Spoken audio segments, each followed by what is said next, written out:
हिंगोलीचे शिवसेनेचे आमदार संतोष बांगर आपल्यासोबत आहे. आपण याची बातचीत करणार आहोत. नागेश पाटील आष्टीकर ठाकरेंच्या शिवसेनेतून आता आपल्या शिवसेनेमध्ये येत आहेत.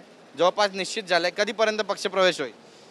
मला वाटते की एक दोन दिवसामध्ये त्यांचा पक्षप्रवेश आहे.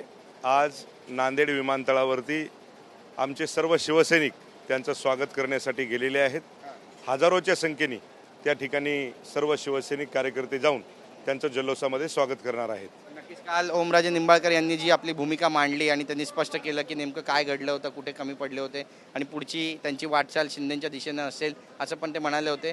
तशीच भूमिका आज नागेश पाटील आष्टीकर घेतील. त्यांचा व्हिडिओ पण समोर आला. मला असं वाटतं की 6ला 6 खासदार हे शिवसेनेमध्ये येणार आहेत आणि ज्या पद्धतीचं त्यांना नेतृत्व पाहिजे होतं ते नेतृत्व सन्माननीय शिंदे साहेबांच्या नेतृत्वाखाली ते इथून समोर काम करतील. पण त्यांच्या मुलांना पण आता पक्षातून काढण्यात आलं.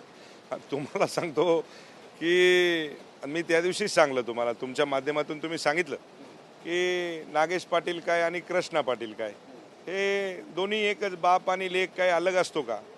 निवडणूक होती त्यामुळे थोडंसं 20-19 कमी जास्त होतं, पण सगळे नागेश पाटील आष्टीकर, कृष्णा पाटील आष्टीकर हे शिवसेनेमध्येच येणार आहे. नाही, पण आता शिवसेनेकडून ठाकरेंच्या शिवसेनेचे जे प्रवक्ते ते म्हणतात, नेते म्हणतात की यांना हे सगळं भोगावं लागेल, जनतेला त्यांनी धोका दिला, गद्दारी आहे. नाही, आता भोगाय काय लागणार आहे? कोण भोगायले हे तुम्ही तुमच्या उघड्या डोळ्याने बघायले.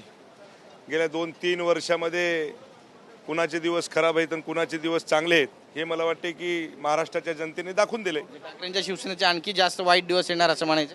मला असं वाटते की आता आगे आगे देखो होता है क्या, समोर तर म्हणजे ऑपरेशन टायगर 2 ऑपरेशन टायगर 2 होणार असं म्हणतात. कॅमेरा पर्सन योगेश गुरवचा, गिरीश गायकवाड, TV9 मराठी, मुंबई.